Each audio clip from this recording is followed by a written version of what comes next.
Hi guys, Jonillo here. Welcome to my world. This has got to be the 6th time, I swear. I got notes. Today we are going to turn around and I'm going to take from 1907 to today in comparison and compare my father and my mother and what they grew up through and today. So you can kind of get an idea of what's going on. We all start with our parents and our grandparents and what they went through. For my father, I know a lot about my dad. I don't know a whole lot about my mom. My dad was born from immigrants. My grandparents came here in the early 1890s. My grandfather was born in 1870, my grandmother in 1878, and in 1895, here in America, their first daughter was born, Stella. Then their son, Frank, 1904. My dad in 1907. Helen in 1909. And Alexander in 1912. My grandparents came from what we call Poland today. That was part of Prussia, Russia, and Australia. Not Australia, Austria. I keep doing that. Anyway, Australia. And the borders kept changing. People always identified as Polish, though. So, with economics, political, and a whole lot of other reasons, people were leaving that area. They were the second largest immigration in the 1890s out of Europe. Europe was very unrested. Sound familiar? The world is unrested. Sound familiar? Okay, so our grandparents were dealing with things similar to what we do, but on a different level. Because you've got to remember our technology versus their technology. Back when my grandfather was growing up and my grandparents were growing up, they didn't have what we have today. So, in 1907, when my dad was born, 190 kids per 1,000 most likely passed away before they were a year old. Typhoid, pneumonia, influenza, TB, all these things that we use antibiotics for. Antibiotics did not exist. Various infections. This would kill the children. It also meant a lot of women died in childbirth because we didn't know or understand a lot of things that we do today. Today, most women survive childbirth and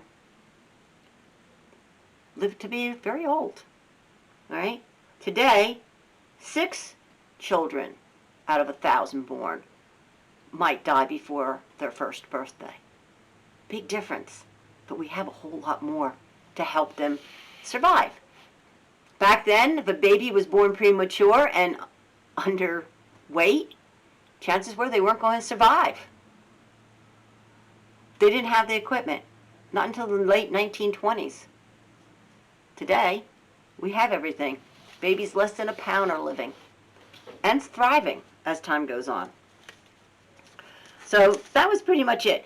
Women's dress, fashion, wow, we've all seen those pictures of the 1800s and the 1900s, and if you're like me, you watch a lot of it on YouTube through the history thing. Channels like with Bernadette and, oh God, my names just go out of my head. But with all the different people out there that show historical dress, especially in the 1800s. So we see, we know it. We know it from history. We know it from our history books. We know it from photographs we've seen. The dresses that had the corset underneath and the petticoats and the long skirts to the floor and the jackets to match and all the funny little clothes that went underneath. Hats, hair, everything was pristine. Even the working clothes, which were mended over and over again, they too were very nicely done. And they wore aprons over them. A house dress then would be something we would consider dress wear today. Even work clothes that the men wore similar. And their good clothes, their Sunday clothes, is what we would consider formal. Big difference in the clothing. High-top shoes that were buttoned up the sides, stockings that were anchored with garters up just below the knee or just above the knee.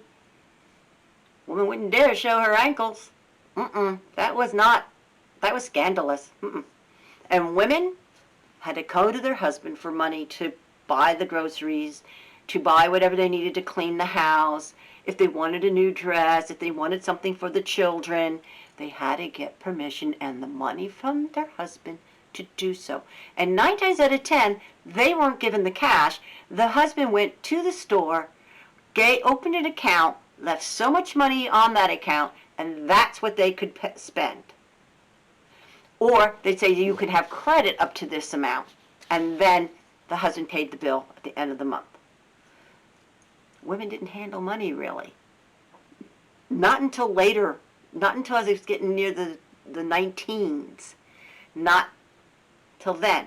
Still very early, turn of the century, 1890s, 1900s, before it hits 1910, very constricted. Little boys were dressed like little girls.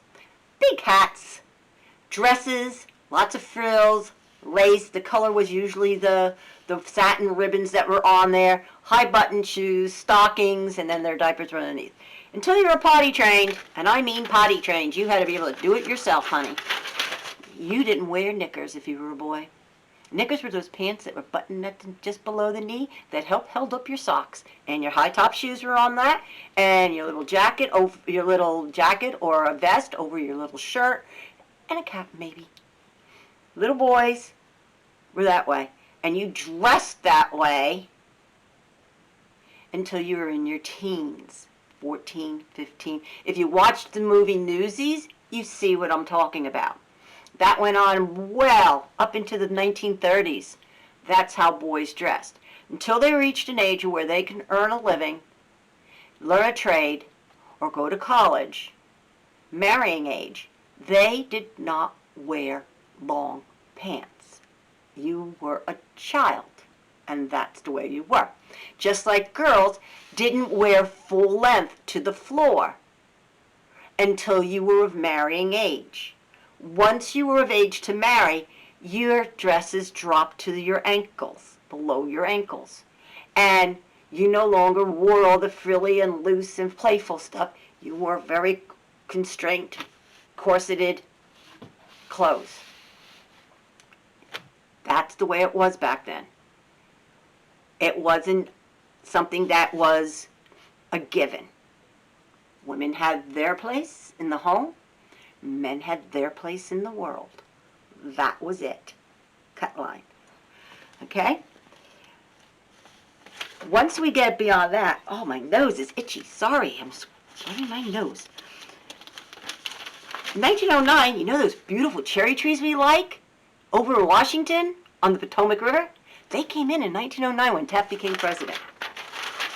And then, 1913, the 17th Amendment came in. Women's skirts also came above the ankle. Woo! What a scandal with the first ones. But that's what they were wearing.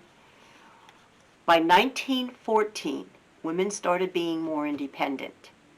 Why? Because we had World War I. The men were gone. The women had to run the shops.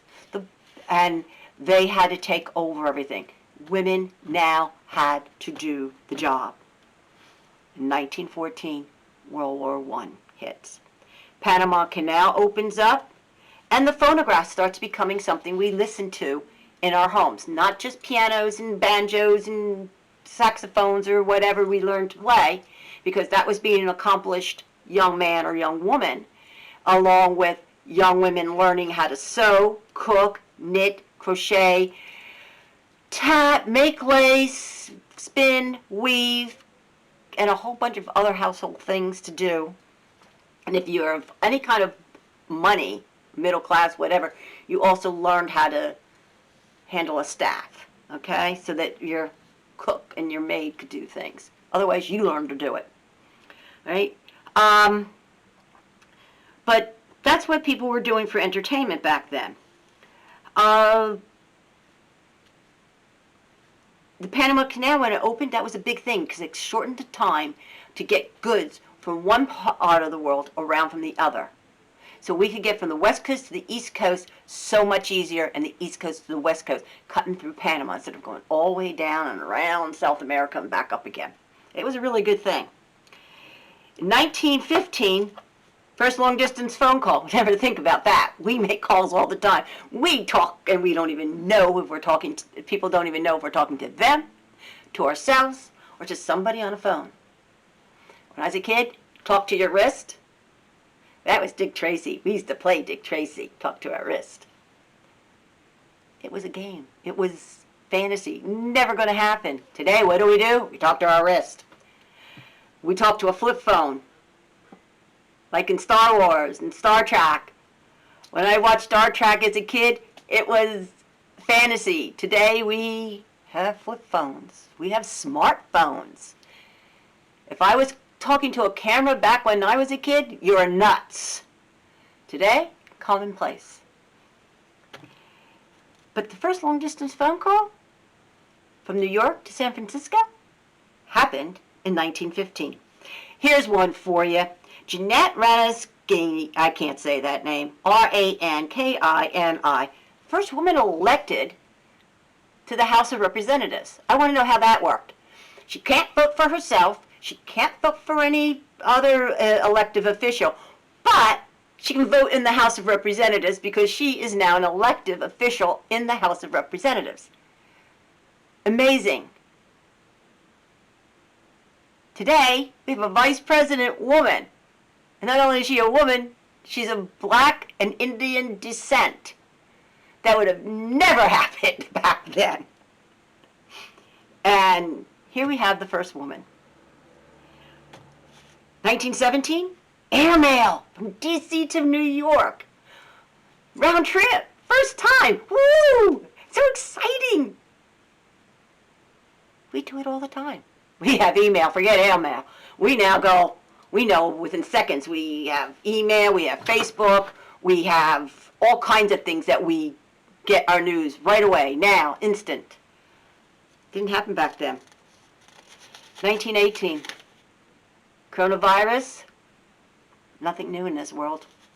Influenza pandemic, over 500,000 people died. We're already there and still counting. And in the time that influenza was going on for that year, 1918, 500,000 people died. They didn't have penicillin, and they didn't have any way of handling other than wrapping people up and putting them out in the cold because they thought that would help. Fresh air. That was it. Break the fevers. That's all they knew. They didn't have anything else. Prohibition in 1919. My dad saw Prohibition. Women could vote in 1920 for the first time. But you had to be married, and you had to be 21. That order. You could be 21, but if you weren't married, you couldn't vote. You had to be married and age 21 to vote. The two had to go together. Okay? My mom was born in 1924. My dad was 17 at that point. He has already seen so much go down. And I'm not even mentioning half of what was going on during those years, those 17 years. You'll have to look it up for yourself. 1927, Lindbergh makes the first transatlantic flight. Today we take planes everywhere. And by 1927, my father was a husband and a father. My mother was 3 years old. 1928, penicillin comes to be. Babies begin to survive. Women begin to survive. People begin to survive infections and all the different and a lot of complications simply because penicillin's in place. And other medical advances had been starting to become to making what we know today as modern medicine.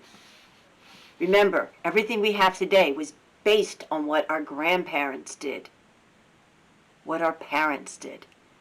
That makes the difference. 1932, not that long after the women get the vote, Haiti Wyatt Conaway from Arkansas becomes the first elected woman to the Senate. Today we got a lot of women in the Senate and other elected officials. Pretty cool. I thought that was interesting. Social Security, everybody who needs it gets it today, and there's other public programs and government ran programs to help those in need. Back in 1936 and during the Depression, there was no unemployment benefits. There was no food stamps, or there was bread lines, but there wasn't anything to help the families per se from the government like we have today. Social Security in 1936 was a brand new idea. You paid into it and you got it. Today, not just retirees get it, but so do their wives, children, and those who are disabled can get it. Fair Labor Act, here's one for you. 1938, 25 cents an hour was the first minimum wage. We want 15 today. Imagine trying to live on 25 cents? 25 cents, a quarter an hour. The Depression had ended, and World War II had started in Europe. And in 1941, my dad meets my mom. My mom is 17, my dad is 34. He is divorced, has 2 children, my 2 sisters. And they are not that much younger than my mom. And they get married. And World War II, the United States enters because Pearl Harbor was hit. And that brought us into the war. By 1945, my brother was born.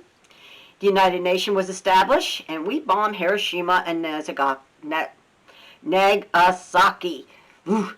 And basically World War II comes to an end. Both sides today, Japan and the United States, are both working together and honoring each other's dead and trying to forgive the past. Big improvement. Big improvement. 1948, 200-inch telescope is put into operation in Palomar. ABC network comes for the first time. Today, we have a telescope up in space. And ABC, NBC, CBS is on the TV. Interesting, isn't it? Black and white TV in 1948. Little teeny screen. Today we have big screens that take up a whole wall.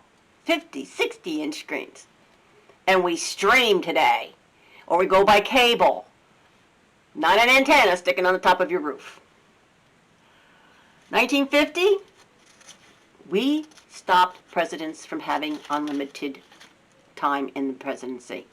Instead, we said, an amendment was passed, 2 terms only, 8 years, you're done. The first broadcast, 1951, went from coast to coast, from New York to San Francisco. We broadcast across the world.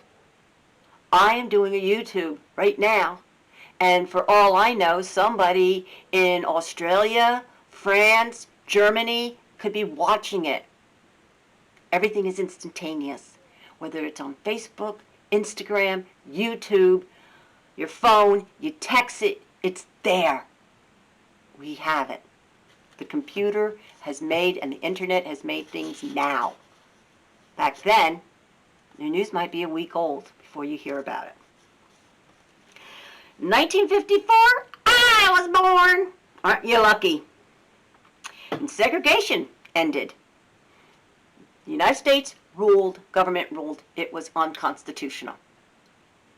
Guess what? We're still fighting with it.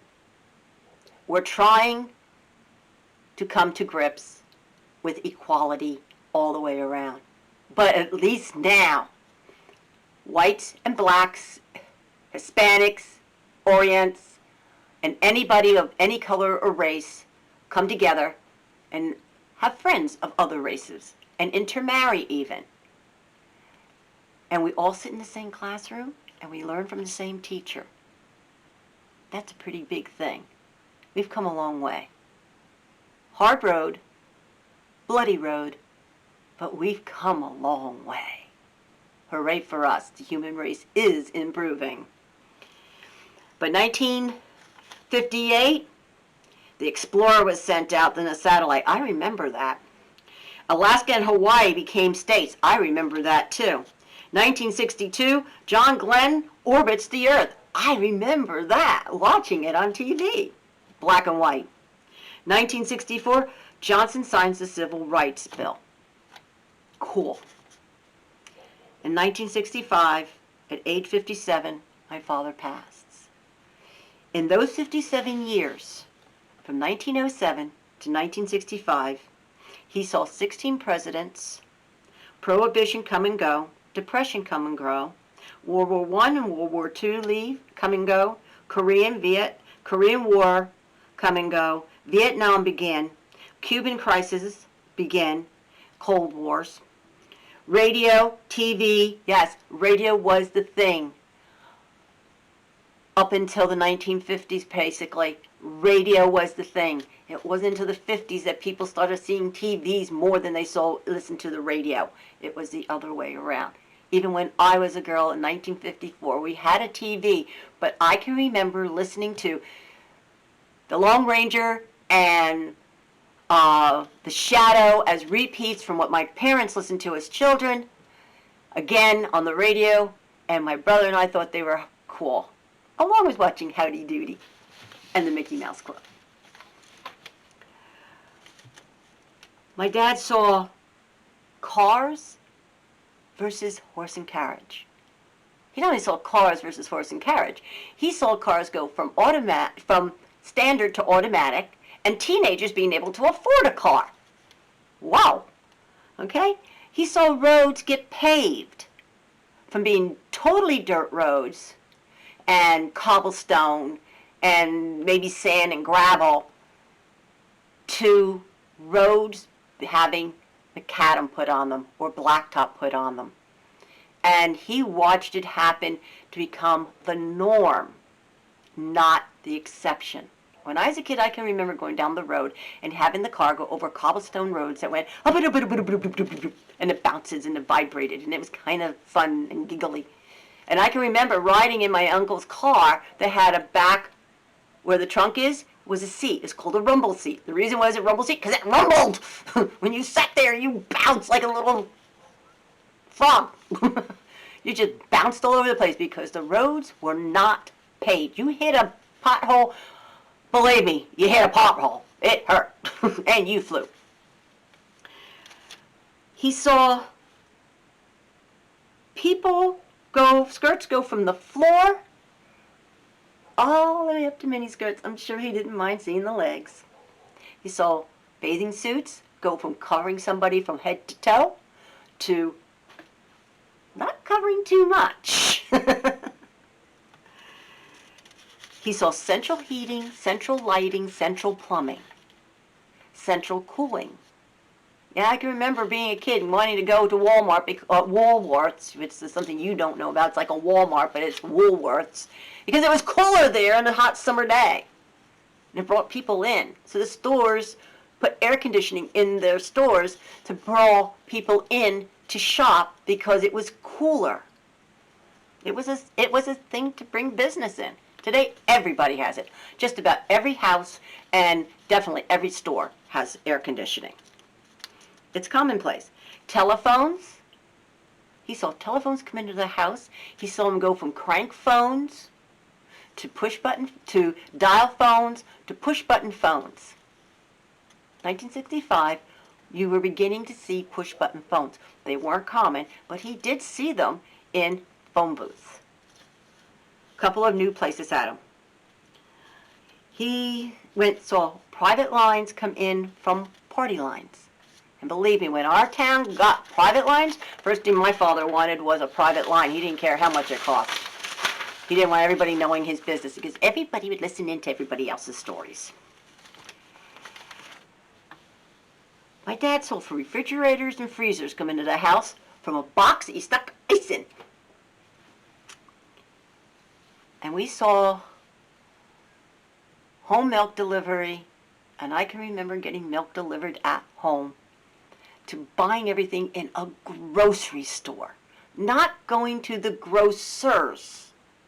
Going to a store, a big store like we do today, to do our shopping. A&P was the biggest one around by me when I was a kid. And we went to the A&P, and that was a big deal once a week. Today I dread going to the grocery store. But then it was an adventure. Because that didn't mean we went to the local grocer. My mom still went to the local grocer. But every so often, every couple of weeks, we went to the A&P and we went shopping. Gradually, it became more and more the thing we did as the norm versus going to the grocer. And the town grocer slowly lost their place. All this and so much more my father saw. My mother continued to live on to 1971. 1966, the Miranda rights came into place. Rock and roll since the 50s, my mother wasn't too happy about. But my dad thought it was fun. But she saw rock and roll and pop music come into play. And I wonder what she would think about some of the stuff we have today. I don't think she'd approve too much. Don't think she'd approve of some of the way people dress either today. She wouldn't have been caught dead walking out in her pajamas. Today we walk out in PJ pants, kids have their butt ends hanging out, and women have their totties, as they would call. The girls are hanging out, and you see more skin today in public than you would when I was growing up. And when I was growing up, a lot of the clothes you see today would be considered indecent and would have put you in jail. Today, nobody cares. I wonder if that's an improvement or not. They used to say you get dressed to succeed. And let's face it, who doesn't feel good when you get dressed up? You put a little jewelry on, a little makeup, some nice clothes, and you feel good. You say, oh God, I look good. Everybody likes to look good. How can we be, no wonder so much of us are depressed. We sit around in our pajamas and our robes and our sweatpants and baggies and our comfies, instead of comfies being something we did when we got home after a long day of work, or when we were sick, or for that special, I'm just going to be lazy day and didn't go out of the house. That was it. Women would not be caught dead with curlers in their hair. What the hell you call today? But you know what? I'm not sure if it's a good thing, but I do believe that everybody should be who they are and what they want. So whether or not I like it doesn't matter. If they think they look good, they feel good about it, then they should do it. But I still think that if you got dressed up a little bit, put a little makeup on, some earrings, a nice necklace, you'd feel a little better. Just because you got dressed instead of lounging around in your pajamas. But that's me. I'm not judging, because you know what? If you're happy and you're good about it, that's all that matters. 1969, Neil Armstrong and Edwin Aldrin, first ones to walk on the moon. I don't think my dad ever believed we'd get in space, let alone walk on the moon. I remember my mom saying, I can't imagine that, that's going to go anyplace. And my brother and I saying, yeah, maybe by the time our kids get around to growing up, we'll be honeymooning on the moon. Well, we haven't gone very far since those days of walking on the moon. And my kids are still, they're going to go for a honeymoon. It's to the Bahamas, Niagara Falls, kind of the same places my parents went, I would go. But who knows? The future's still there. Still got a lot to see. 1970, and you know what? In 747 and the Concorde jets were just coming out. And I remember when they first came out. And I can tell you that with today, That was a big thing back then. Today, we travel all over the place. Don't think twice about it. 1971, my mother passes away on Christmas Day. But she lived to see the voting age from 21 get lowered to 18, along with the drinking age turning to 18. Guess what? Drinking age is back to 21, and I can't say I disagree.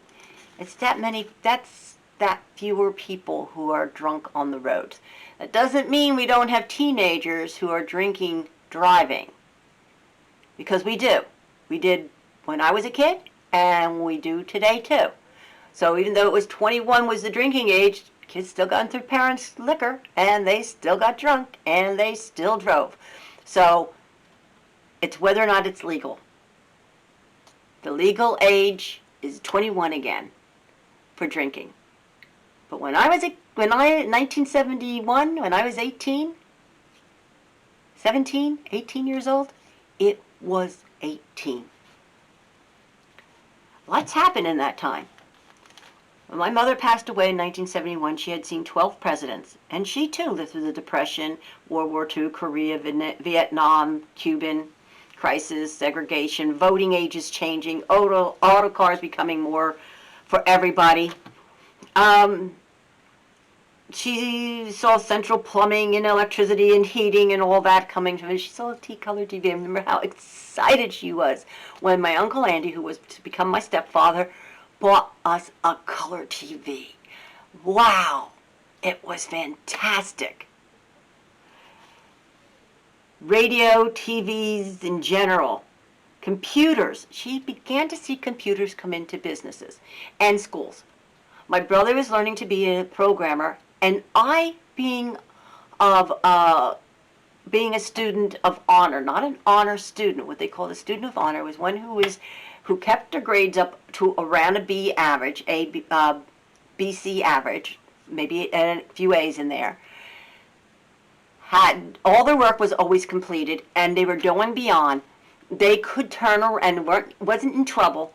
They could learn how to help the secretaries with the computers and put in grades, paychecks, all this kind of stuff. We learned how to read the punch cards. We learned how to punch a punch card. They don't use that anymore today, but they did then. And ticker tape. And I used to do that, and not only for school, but I did that as one of my first jobs. Matter of fact, I used to be a headhunter. I used to look for people to fill these kind of jobs in the corporate world. It's a different world today.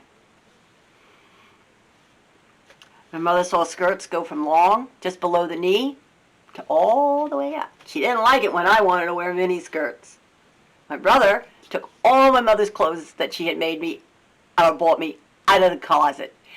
He took me shopping and bought me mini skirts, pants, suits, a bikini, sweatshirts, sweatpants, the type of shoes I like, the Mary Jane pumps and flats and loafers, sneakers, the type of coat I wanted, go-go boots. He bought me a complete outfit, hot pants, which are short shorts. And my mother came home and he bought me pantyhose. My mother came home and I'm wearing my mini skirt with my go-go boots and my bodysuit. My mother comes home and says, "You get changed." She says, "I can't. This is all I got." The only thing I had in my closet that wasn't that was the maxi skirt, which was a skirt that was like what my grandmother would have worn, to the ankle, to the top of your shoe. I had a couple of those. And my mother didn't like those either because they were too long. So I had them both. And my stepfather thought it was a good idea. So he was in on it. And I got all these beautiful clothes, and my mother had to bite the bullet. And as much as she didn't like it, let me wear my clothes. And she started making me empire waist dresses and more tailored and more towards what the modern day was. And I was now allowed to make my own clothes the way I wanted to. So it was nice to get rid of that. My mother bought, I remember one of the last swimsuits my mother went into the store and bought, and she bought it because it fit me from my shoulders to my crotch, because I was tall, a very tall girl. But I wasn't super busted, and my mother didn't care about that. She says, "Oh, you can stuff it with paper, and it'll be fine. We'll put plastic bags in there. We'll put paper up in there, and it'll fill it out, and you'll grow into it." I wouldn't wear the swimsuit. My girlfriend went and bought me. Her parents bought me a swimsuit to match her swimsuit, and it was all silk and beautiful and orangey and flowers, and it was a bikini, and made my mother really upset. My dad, however, my stepdad, Andy, he thought it was fantastic. He thought I looked great. I was 14 years old, let her go. He went and bought me a nice little cover to go over it, and I wore my bikini. My dad thought it was fantastic. My stepdad, now here's one for you. At the time, 1971, my stepdad was in his 80s, and he liked what I wore. My mother, on the other hand, wasn't so sure. 114 years. Look at where we've been. Look at where we've gone. Fabulous. Well, guys, that's the end of my journey down through time. I hope you liked it. I hope you liked the pictures that I have integrated in here. And I'll see you next time. Bye. Oh, remember to subscribe. Remember to hit the button. And please share. Please share. Let me know what you think. Be kind. Be nice. You all got to be nice to one another. Be constructive. Let me know what's going on. Love you. Bye.